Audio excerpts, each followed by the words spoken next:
Sir ಯಾವ ನಮ್ದು sir ನಮ್ದು ಲೋಕಲ್ ಬಿಜಾಪುರ ಸರ್. ಹೌದ್ರಿ ಫಿಸಿಕಲ್ ಮತ್ತೆ ಎಕ್ಸಾಮ್ ಹೆಂಗೈತ್ರಿ ಇಲ್ಲಿ? ಹೇಳಪ್ನೇ ಹೇಳಿ ಸರ್, ನೋಡಿದ್ರೆ ಫಿಸಿಕಲ್ ಎಲ್ಲ ಗೊತ್ತಾಗೈತ್ರಿ, ಎಕ್ಸಾಮ್ ಬರಕತ್ತೆ ಬಂದಿವಿ ನೋಡ್ರಿ.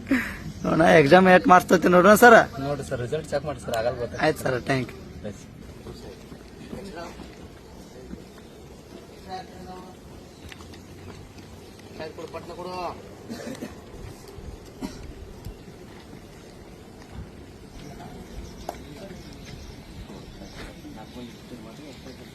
ಜೈ ಸ್ನೇಹಿತರೆ, Indian army coaching centre Vijayapura. ಸ್ನೇಹಿತರೆ ನೋಡಬಹುದು, ಅಗ್ನಿವೀರ ಆರ್ಮಿ ಅಭ್ಯರ್ಥಿಗಳಿಗೆ 1600 ಮೀಟರ್ ರನ್ನಿಂಗ್ ಮತ್ತು ಆಮೇಲೆ ಟೇರ್ ಭರ್ತಿ ಯಾರು ಓಡ್ತಿಲ್ಲ, ನಿಮ್ಮಲ್ಲಿ ಎಕ್ಸಲೆಂಟ್ ರನ್ನಿಂಗ್ ಹೊಡೆಯೋರಿಗೆ ಈ ಸ್ಟೆಪ್ ವರ್ಕೌಟ್ ಬಹಳ ಇಂಪಾರ್ಟೆಂಟ್ ಇರ್ತೈತಿ. ನಮ್ಮ ಆರ್ಮಿ ಹುಡುಗರು ಎಲ್ಲರೂ ಮಾಡಿ ತೋರಿಸ್ತಾರೆ. ರೆಡಿನಾ ಟೈಗರ್ಸ್? ಭಾರತ್ ಮಾತಾ ಕಿ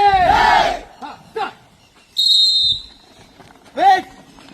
ನೋಡಬಹುದು ಸ್ನೇಹಿತರೆ, ಪ್ರಾಪರ್ ಆಗಿ ಒಂದೇ ಸೆಟ್ ಇದು. ಈ ತರ ಸ್ಪೀಡ್ ಮಾಡ್ಕೋಬೇಕು ನೀವು, ಯಾಕಂದ್ರೆ ರನ್ನಿಂಗ್ ಬಹಳ ಇಂಪಾರ್ಟೆಂಟ್ ಆಗಿರ್ತದ. Speed speed step proper speed. Very good, very good. ಮಾಡಿದ್ವಿ ಮಾಡಿ ನಿಂದ್ರಬೇಡ. ಸ್ನೇಹಿತರೆ ನೋಡ್ಬೋದು, ಇವು 3 ಸೆಟ್ ಬಹಳ ಇಂಪಾರ್ಟೆಂಟ್ ಆಗಿರ್ತೈತಿ. ಪ್ರಾಪರ್ ಕರೆಕ್ಟ್ ಆಗಿ ಮಾಡ್ಕೊರಿ. 30 ಸೆಕೆಂಡ್ ಇಲ್ಲ 45 ಸೆಕೆಂಡ್ ಸೆಟ್ ಮಾಡ್ಕೊರಿ. 3 ಸೆಟ್ ಇಂದ 5 ಸೆಟ್ ತನಕ ಮಾಡ್ಕೊರಿ. ಆರಾಮಾಗಿ ಎಲ್ಲರದು ರನ್ನಿಂಗ್ ಇಂಪ್ರೂವ್ಮೆಂಟ್ ಆಗಿ ಆಗ್ತೈತಿ. ಎಷ್ಟು ಕ್ಲಿಯರಾ? ಮಜಾ ಬಂತ? ಜೋಶು ಹೊರಗೆ ಬಿಟ್ಟು ಆಗ್ತೀರ ಎಲ್ಲರೂ? ಪಕ್ಕ? ಭಾರತ್ ಮಾತಾ ಕಿ. ಓಕೆ, ಬ್ರೀತಿಂಗ್ ಬ್ರೀತ್ ಔಟ್ ಮಾಡ್ಕೊರಿ.